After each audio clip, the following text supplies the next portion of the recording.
Welcome to Focus Today. I'm your host, Perry Atkinson. Well, we all have been watching with great interest what's going to happen to Greece, what's going on now, especially since the vote came down over the weekend that they decided to say no to the European bailout, and what this might mean to the European Union, to the euro, and all kinds of things. Well, I am really delighted to have back with us Greg Smith. He is the author, he's a commentator, serves as chairman and previously CEO of Swiss America, where he managed that for over 25 years and oversaw over $2 billion in sales. But most importantly, he loves the Lord, and he has a lot to share with us today. So, Greg, good to see you again, my friend. How are you? Perry, it's great to be back with you. We're doing great. Actually, today I'm coming to you from Coronado, California. I'm actually on the bay, so we're just down the coast from you. Well, good to see you. Well, listen, give us your insight to what's happening in Greece. I'm surprised that even the stock market this morning doesn't seem to be reacting negatively to it. So give us your take on it. Well, the stock market opened up quietly, but if you looked recently, Perry, it's off about 200 points, and very similar to what we saw in the first announcement a week ago when the stocks dropped 350 points. I'm more concerned with what I see happening in the overseas bond market. The bonds are getting crushed. Gold is down. Oil is down. It's all pointing in a deflationary direction, and it's because the Greeks, who, as you know, were the creators of democracy, in my opinion, are manipulating democracy into their own suicide. This no vote really, if Tsipras thinks that this is going to give him better leverage with the IMF and the Bank of International Settlement, he's dreaming. So my only suspicion now is that he thinks his ace in the hole is being able to turn to Russia, China, or both. Because keep in mind that he has a lot of warm water ports along the Mediterranean, which would be very strategically beneficial to Russia or China as it relates to traffic within the Mediterranean. I think that throws a real monkey wrench into this whole issue. But they don't want austerity. They don't want to pay their taxes. I mean, I saw a great report the other day. You know, there's a tax of $300 if you own a pool. So they did a Google satellite shot where they showed 16,000 pools in one area, and only 120 people have ever paid the $300 tax. You know, it's an amazing island. They have been living off Germany's credit card. And I think it's really, quite frankly, just a symptom of what we see happening worldwide. Because if you remember, Perry, in the backdrop of this, Puerto Rico, which is part of the United States, we tend to forget, is bankrupt as well and not going to be able to pay their pensioners. So I think it's something that's going to impact the globe. And I think that Tsipras is playing with fire. And everybody has to keep in mind his party, what's called the Syria Party. That's an acronym, you know, like US stands for the United States. That's an acronym, and that acronym, translated into Greek, from Greek, means the coalition of the radical left. Does that give you any indication what this guy's thinking of, Perry? Wow. Well, you're right, Greg. I just turned my head, and it went from being down 32 points. It's now down 177 points. So now our own board is starting to react to this. All right, you mentioned a couple of things there. It's fascinating. What will happen to Germany if they completely default?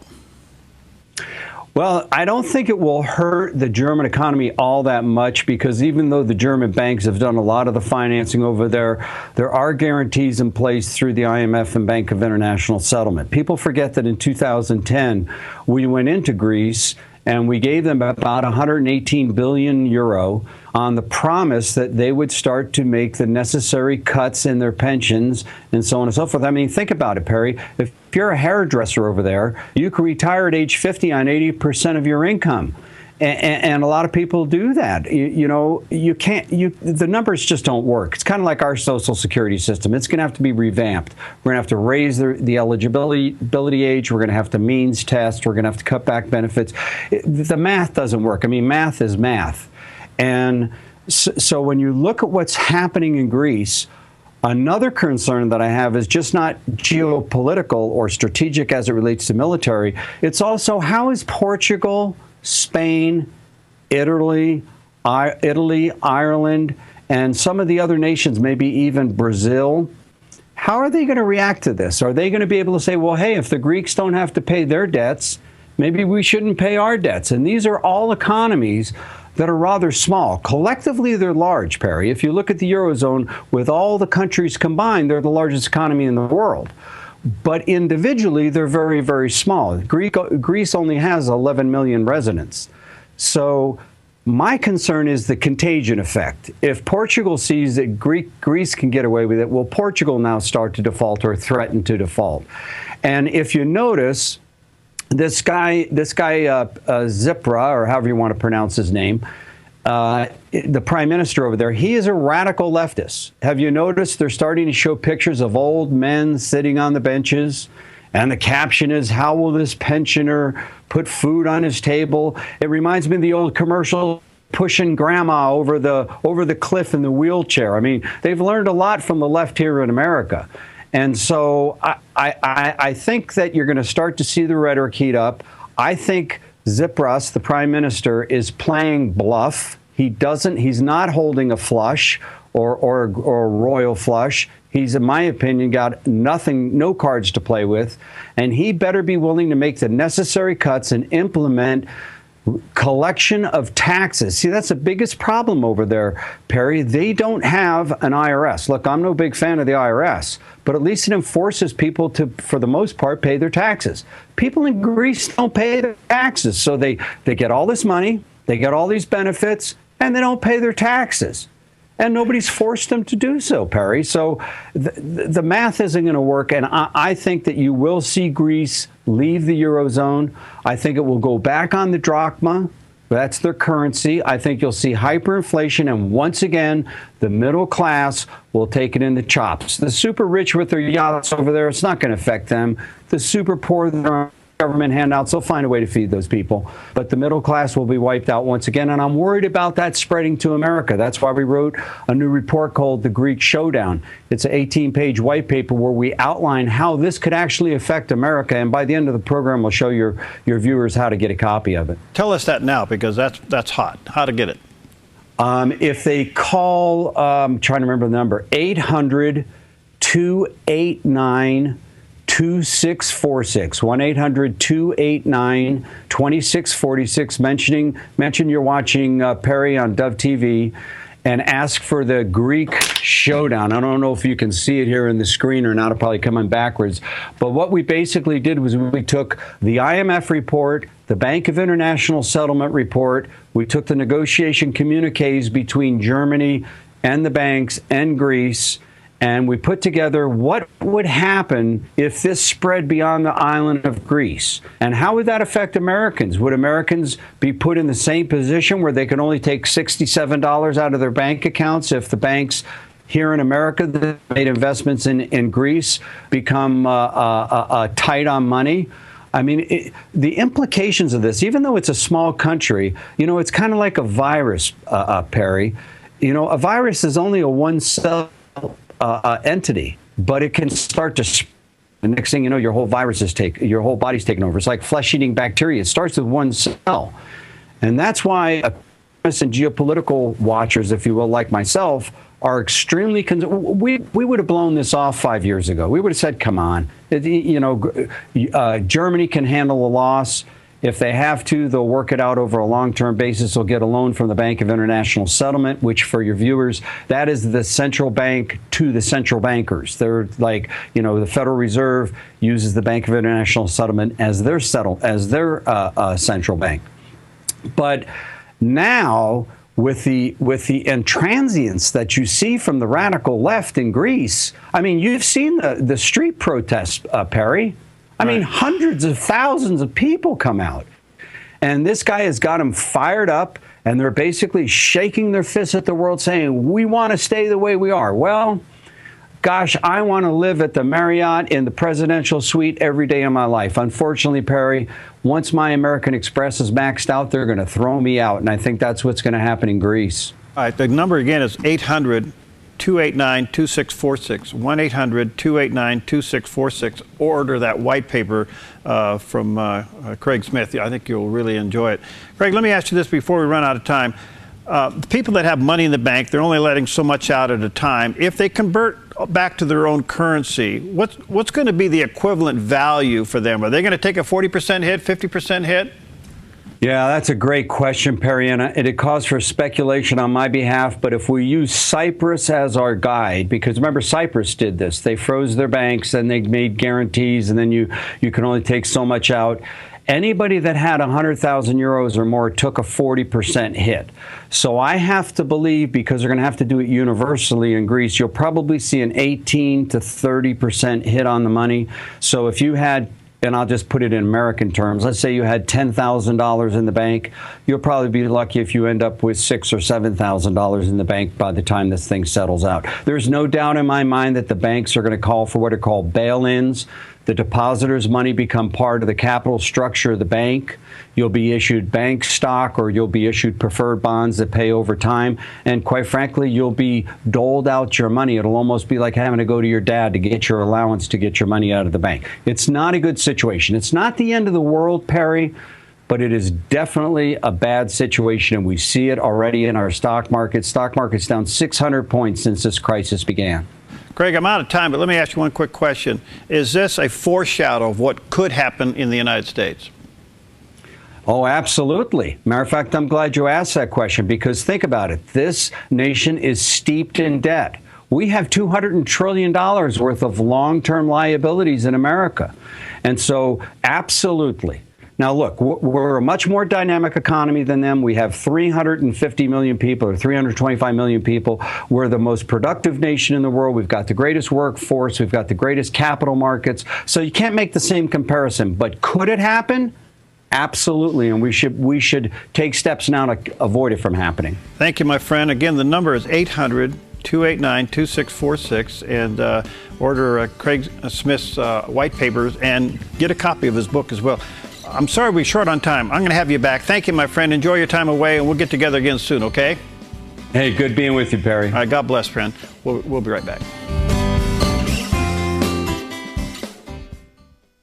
Hi, I'm Paulina, and I work at theDove TV.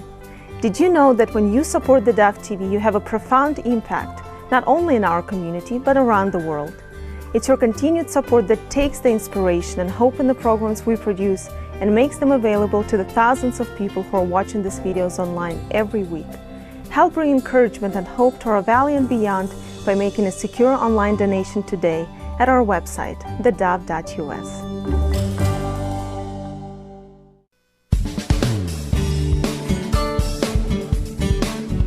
Welcome back. And earlier we had a chance to air Dr. James Dobson's response to the Supreme Court ruling on recognizing same-sex marriages.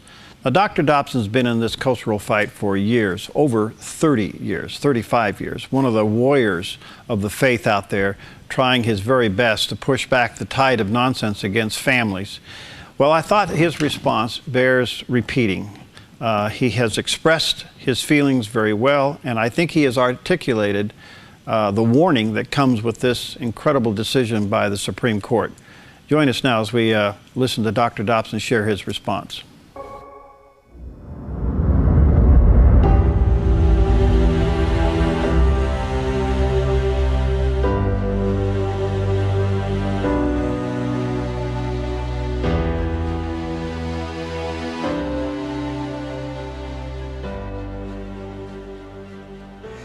Hello everyone, I'm James Dobson and this is Family Talk. I have something very important to say to you today. As most Americans, and indeed the watching world, have heard, the United States Supreme Court decreed on June 26, 2015, that marriage in this country would thereafter be redefined. More than 5,000 years ago, in Genesis 2:24, we're told that the Creator gave Adam and Eve his prescription for the first family. It's written, "For this cause a man shall leave his father and mother and cleave to his wife, and the two shall be one flesh." That was the divine plan, and it has essentially prevailed wherever mankind has taken root from that time to this. Now, however, 5 imperious lawyers, known as justices, have a better idea. Instead of marriage consisting exclusively of a man and a woman. They expanded the definition in the Constitution to include same-sex unions. And that's only the beginning.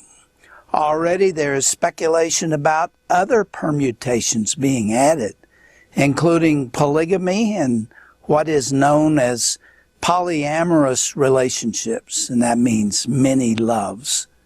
Even though I have anticipated this cultural sea change for the past 30 years, I've found myself grieving over the implications for our country and for Western civilization. This decision will quickly touch every dimension of American life, and the family will be forever changed. I grieve most for what it will do to our children, our grandchildren, and future generations. They will be taught that right is wrong and that wrong is right, and that the teachings of Scripture are unreliable and inaccurate. How outrageous it is to me that boys and girls barely out of babyhood are already being introduced in some schools and some states to perverse adult behavior. Soon, public school textbooks throughout the country will be rewritten and re-illustrated to conform to this ruling. It matters not that these revisions will contradict the beliefs and the convictions of their parents. It's already become the law of the land. Many adopted kids will grow up in homes with same-sex parents, lacking either masculine or feminine role models. They're among the saddest victims of this ruling. Adults will suffer too. Every indication is that a barrage of court cases has been planned and will quickly be filed against those who hold to politically incorrect views of marriage. Many of us will be dragged into court to be prosecuted or subjected to civil judgments. Some will lose their jobs. Some will lose their professional licenses. Some will be persecuted and ridiculed and fined. Some may go to prison as the years unfold. Since same-sex marriage has now been determined to be a universal human right by the highest court in the land, it will trump religious liberty and affect churches, seminaries, ministries, Christian schools, businesses, hospitals, charities, and many other institutions. The tax-exempt status of each of these entities is at serious risk. Above all else, I fear that God's judgment will befall this once great nation. Senior Pastor Robert Jeffress told his congregation at First Baptist Church, "The Supreme Court's gay ruling is an affront in the face of Almighty God." I feel that way too, because the Scripture makes that clear. He said the Supreme Court has declared open season on Christians who oppose same-sex marriage. The past 17 presidents of the Southern Baptist Convention who are living today have all condemned the redefinition of marriage. They represent more than 40 million members and 39,000 churches. Chief Justice of Alabama Supreme Court, Judge Roy Moore, a friend of mine, said, "Welcome to the new world. It's just changed for you Christians. You are going to be persecuted." Conservative Justice of the Supreme Court, Samuel Alito, wrote, "I assume that those who cling to old beliefs, traditional Christian concepts, will be able to whisper their thoughts in the recesses of their homes. But if they repeat those views in public, they will risk being labeled as bigots and treated such by government, employers, and schools." That's one of the other justices of the Supreme Court. The National Organization for Marriage issued this statement on the day the Supreme Court decision was issued. They wrote, "We reject this decision, and so will the American people. It represents nothing but judicial activism, legislating from the bench, with a bare majority of the justices on the Supreme Court exercising raw political power to impose their own preferences on marriage when they have no constitutional authority to do so. It is a lawless ruling that contravenes the decisions of over 50 million voters and their elected representatives. It's a decision that's reminiscent of other illegitimate court rulings such as Dred Scott and Roe v. Wade, and it will further plunge the Supreme Court into public disrepute. Make no mistake about it, they wrote. The National Organization for Marriage, or NOM, and countless millions of Americans do not accept this ruling. Instead, we will work at every turn to reverse it. The U.S. Supreme Court does not have the authority to redefine something it didn't create. Marriage was created long before the United States and our Constitution came into existence. Our Constitution says nothing about marriage. The majority who issued today's ruling, today being June 26, have simply made it up out of thin air with no constitutional authority. In his letter from a Birmingham jail, Dr. Martin Luther King discussed the moral importance of disobeying unjust laws, which we submit applies equally to unjust Supreme Court decisions. Dr. King evoked the teaching of St. Thomas Aquinas that an unjust law or decision is one that is, quote, a human law that's not rooted in eternal law or natural law. Today's decision of the Supreme Court lacks both constitutional and moral authority. There is no eternal or natural law that allows for marriage to be redefined. Today's decision is by no means the final word concerning the definition of marriage. Indeed, it's only the beginning of the next phase in this struggle. NOM is committed to reversing this ruling long term and ameliorating it over the short term. We at Family Talk concur with that entire statement.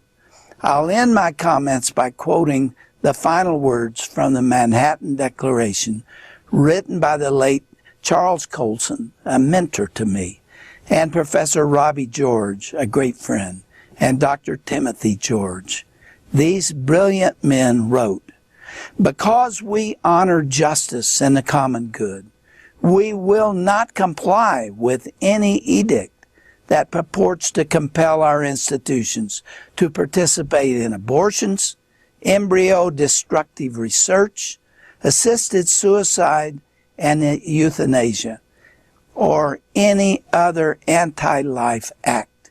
Nor will we bend to the rule purporting to force us to bless immoral sexual partnerships, treat them as marriage or the equivalent, or refrain from proclaiming the truth as we know it about morality and immorality and marriage and the family." Listen to this very carefully. "We will fully and ungrudgingly render to Caesar what is Caesar's, but under no circumstances will we render to Caesar what is God's." It's time for Christians to awaken and allow its collective voices to be heard. We must defend their beliefs in a spirit of Christian love, but with conviction that the Christian and religious liberties handed down to them and us by the Founding Fathers must not be relegated to the ash heap of history. Well, the only thing I can say to that is amen.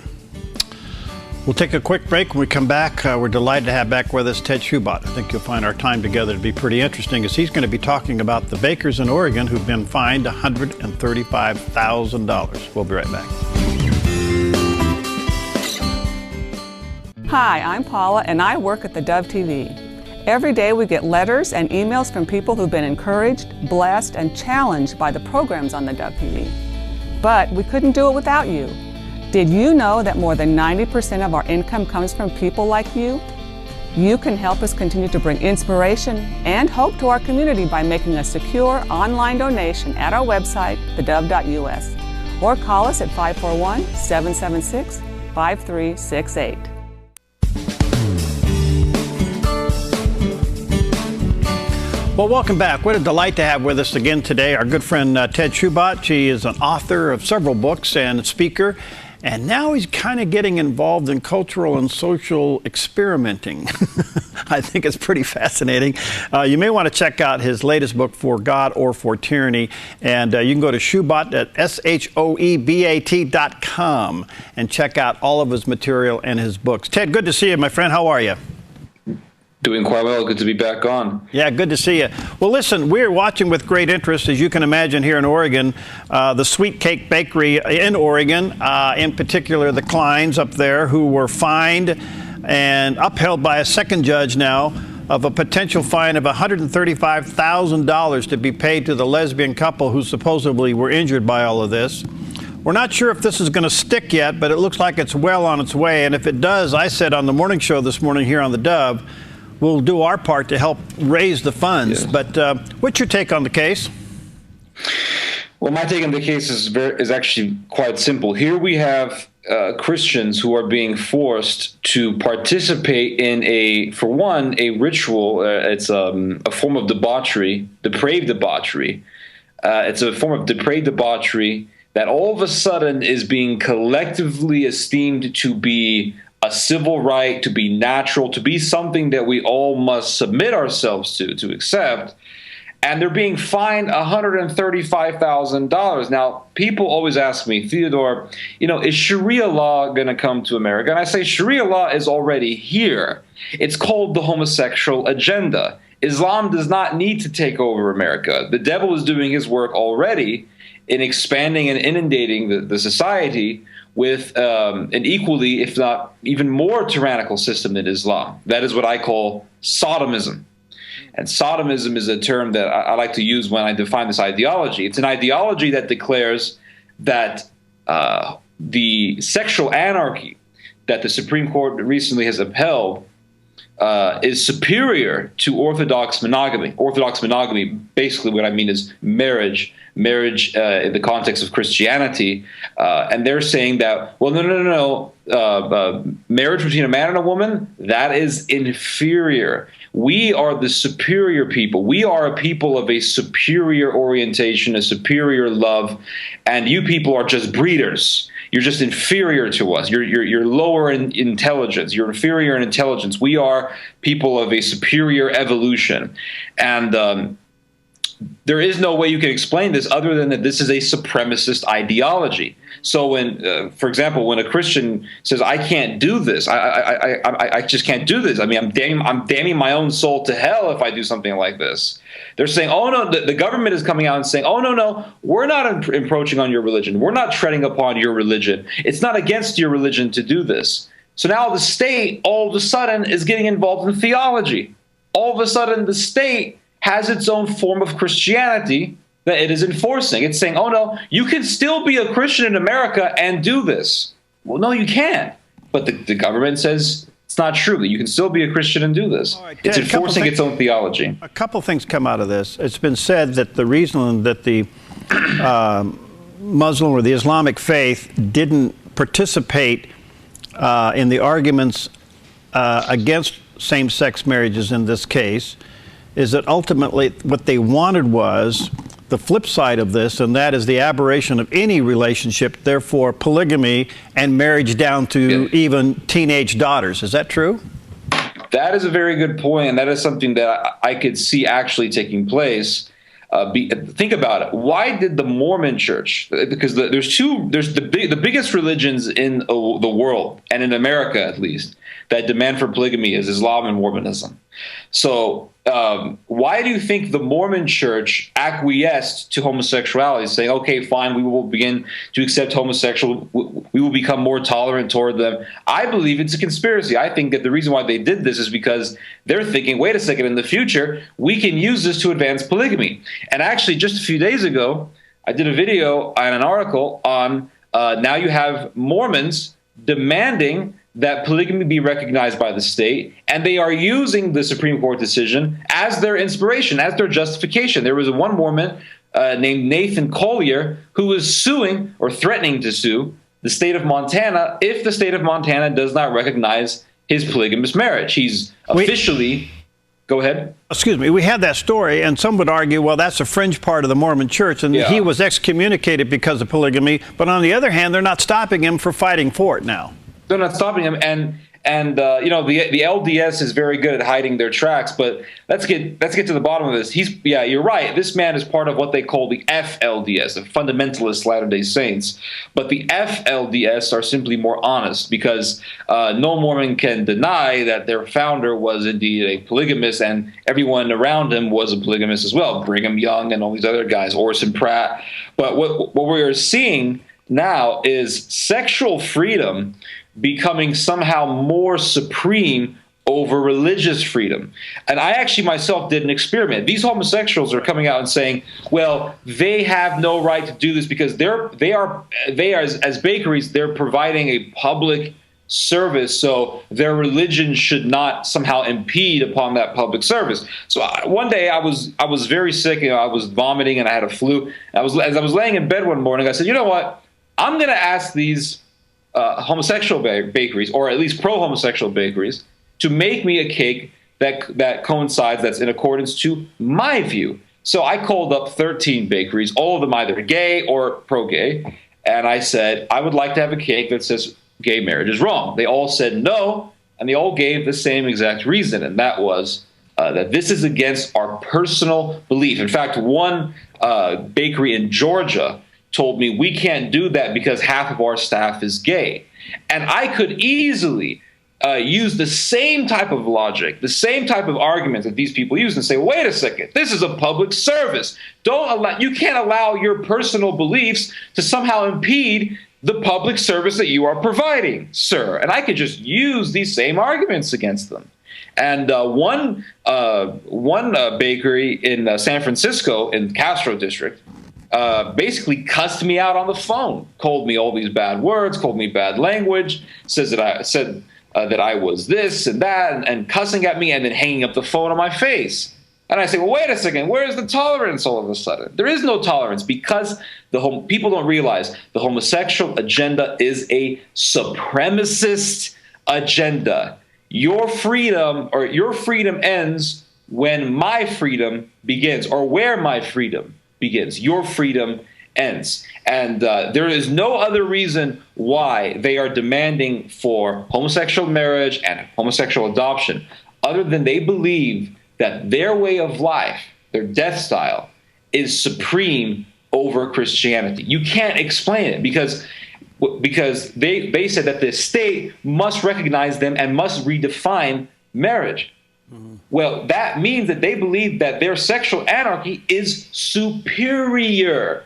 When they say that children should be adopted and a child should be raised by two men, what they're saying at that point is that the woman has absolutely no distinct role in the family. What they're saying is that the marriage between one man and one woman is inferior because there is no point to the woman. And when you say, wait a second, you can't have children, you can't procreate, they will say, oh, yes, we can. Artificial insemination. Well, wait a second. You just want to hijack the natural process to have children. You believe then that the woman is simply a breeder for your cause. That's the way they see things. People need to come to this perspective. They need to come to this realization. Okay. We're out of time here, Ted, but let me say a couple of things. Did you get any coverage on your test? Yes, lots of coverage. A lot of Christian websites, a lot of pro-gay websites are still talking about this. In fact, it was the first of its kind. No one ever decided to do this and take it to them. And the reason why I did the video was to encourage other Christians to take it to them. Don't just sit there and defend yourself and be a victim. Make them go on the defense. Okay. Do you know of any organized effort to help the clients if, in fact, this fine sticks? Well, they had a GoFundMe page, and the GoFundMe page canceled their account. And, this being the United States and being the most charitable nation in the world, I don't think they're going to have a problem finding help from fellow Christians. Okay. All right. Again, people want to connect with you, Shoebat.com? Shoebat.com. Thanks, buddy. Let's stay in touch, right. okay? Good God to bless see you. All right. We'll be right back.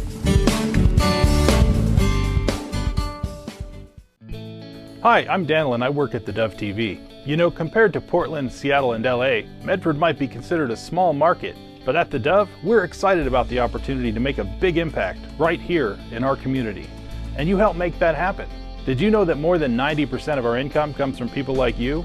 You can help us now by making a secure online donation at our website, thedove.us, or by phoning 541-776-5368.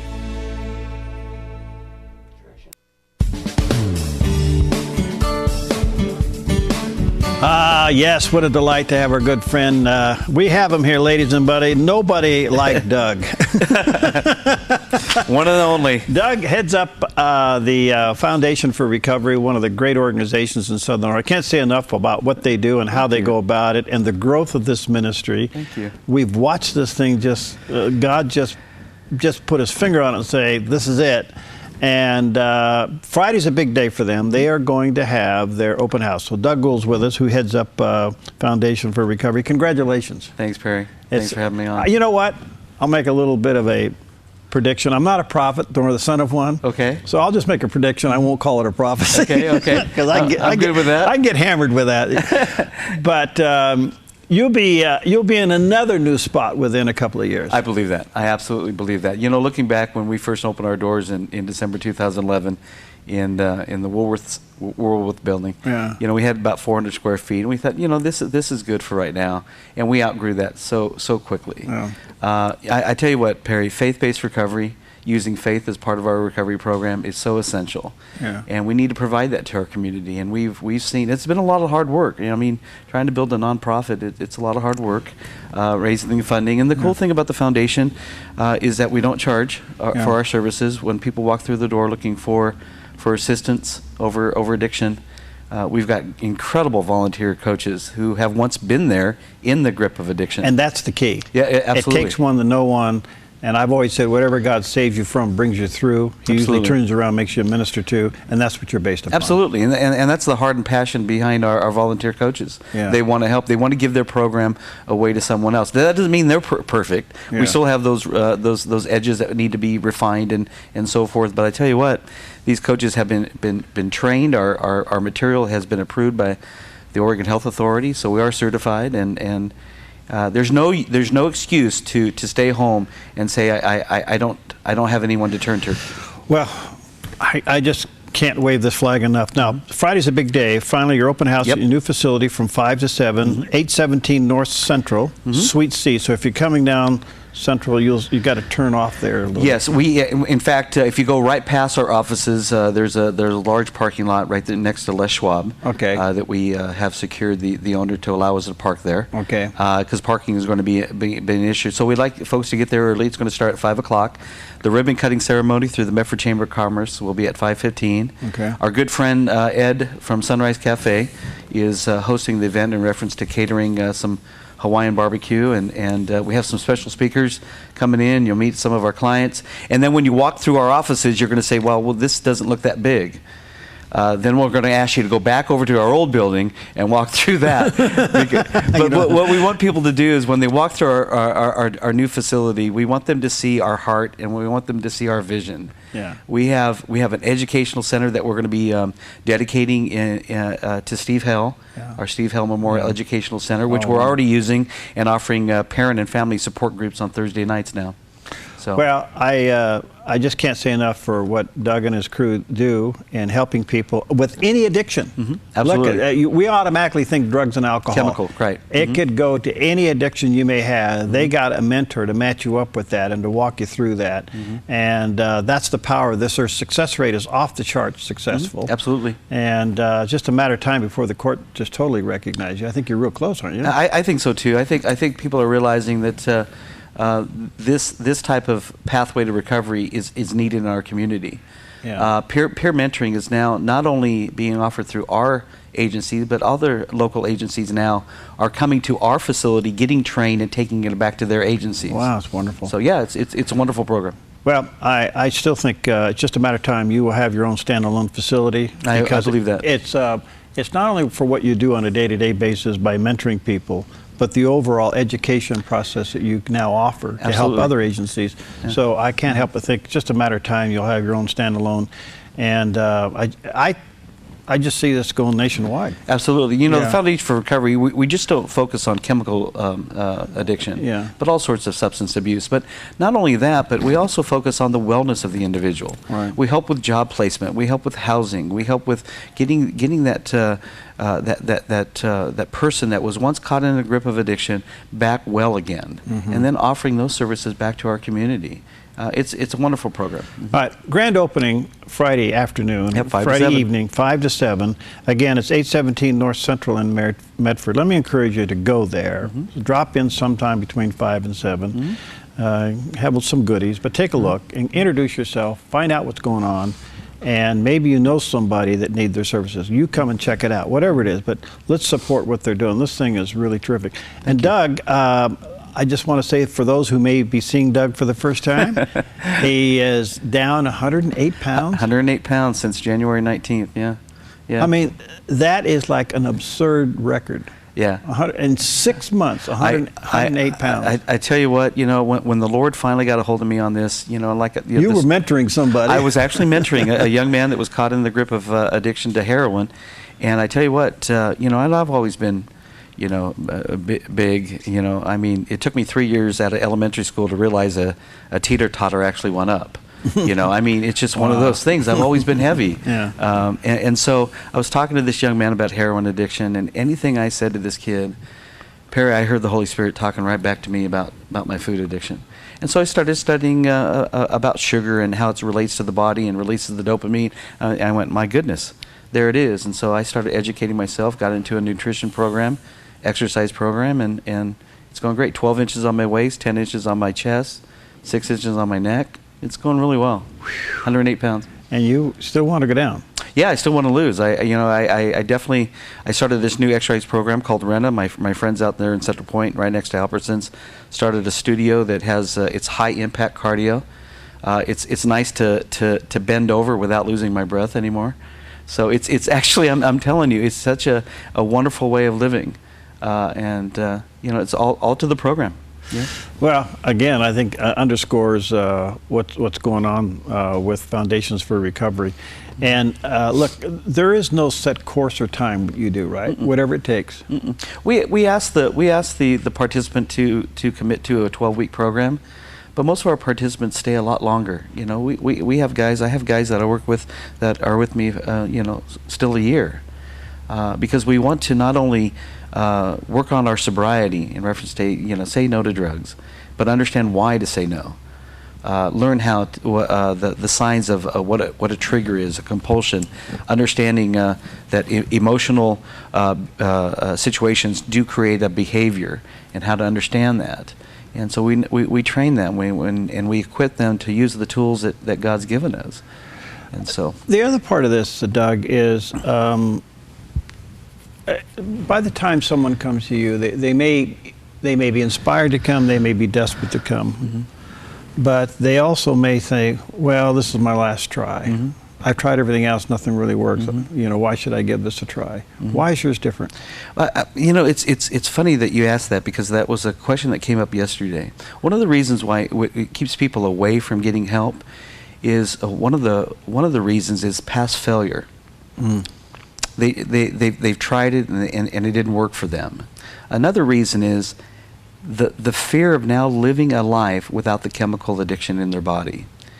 But understand this process. The fear? The fear. Of it not being there. Exactly. What happens is there's such a security that we have in reference to using that chemical. And when you take that chemical away, we don't know how to behave. We don't know how to act. We don't know how to think. We don't know what to say.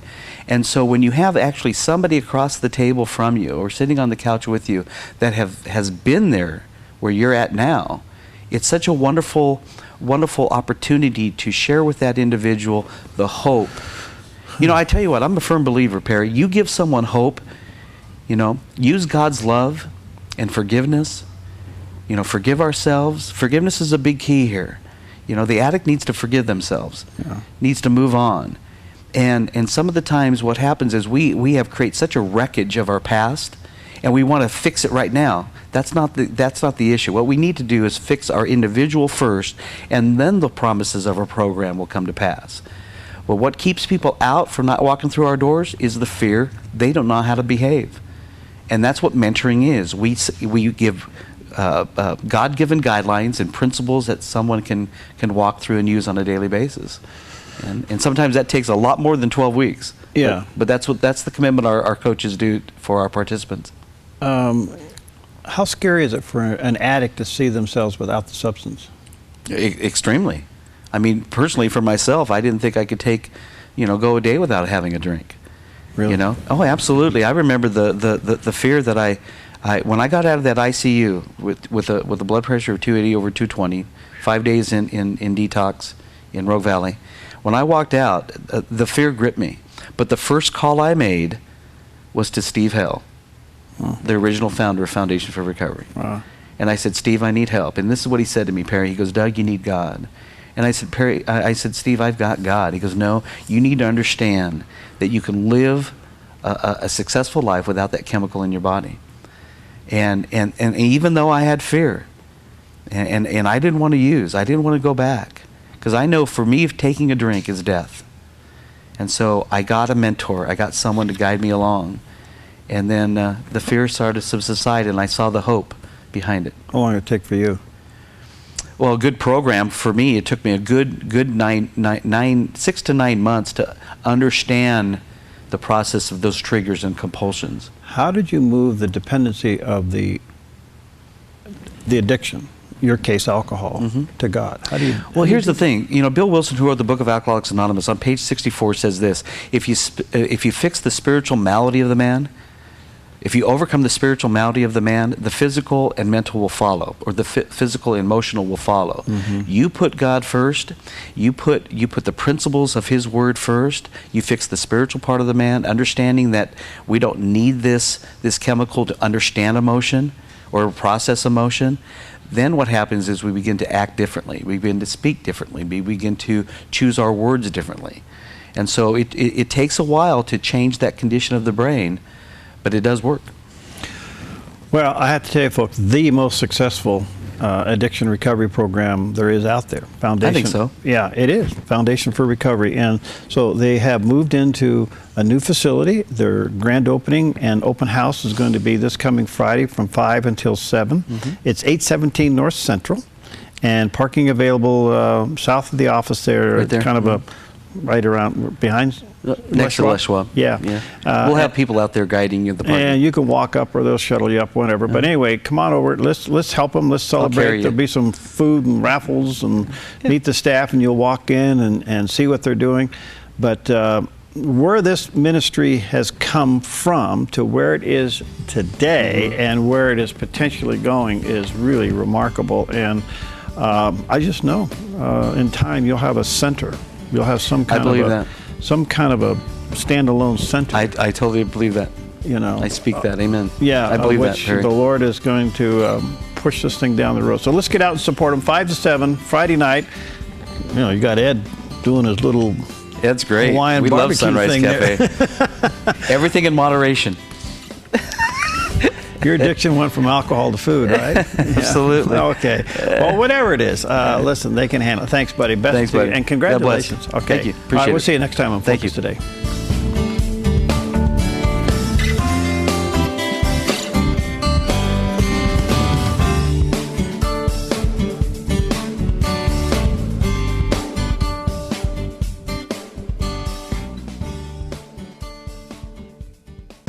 Hi, I'm Jim and I work at the Dove TV.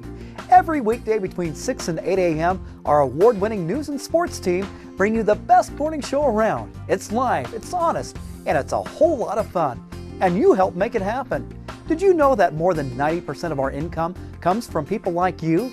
You can help us continue to air local programs that share your voice by making a secure online donation at our website, thedove.us.